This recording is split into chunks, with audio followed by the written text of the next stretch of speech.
বৈষম্যবিরোধী ছাত্র আন্দোলনের একটি হত্যা মামলায় যাত্রাবাড়ি যে ম্যাসাকেটটি হয়েছিল ওই আপনার হত্যা মামলায় এই তৌহিদ আফ্রিদিকে 5 দিন রিমান্ড শেষে এই বিজ্ঞ আদালতে হাজির করা হয়েছিল এবং আদালত আসামি পক্ষের আইনজীবী যারা ছিল তাদের জামিনের একটি দরখাস্ত দেয়। আমরা যারা প্রসিকিউশন টিম ছিলাম আমরা জামিনের ঘোর বিরোধিতা করি। আদালত উভয় পক্ষের বক্তব্য শোনান্তে আসামিকে CW মূলে কারাগারে প্রেরণ করেন। ঘটনাটা এখনও তদন্তধীন আছে।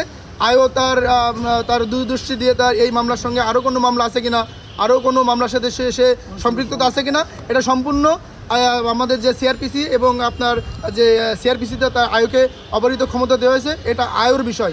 আয়ও বলতে পারবে যে তার সঙ্গে অন্য কোনো সম্পৃক্ততার সাথে অন্য কোনো ফ্যাক্টের সঙ্গে বা অন্য কোনো ঘটনার সঙ্গে তার সম্পৃক্ততা আছে কিনা। বসুন্ধরা টিস্যু, অশুদ্ধতার বিরুদ্ধে এক বিন্দুও ছাড় নয়।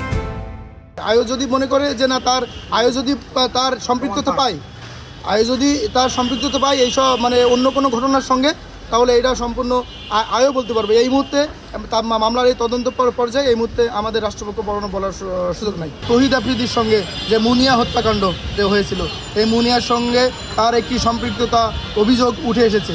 এটা এই বিভিন্ন কল রেকর্ড এবং বিভিন্ন সামাজিক যোগাযোগের মাধ্যমে আমরা দেখতে পাচ্ছি এবং আমরা শুনতে পাচ্ছি। এটা সম্পূর্ণ আয়ের পর আয়ের দায়িত্ব।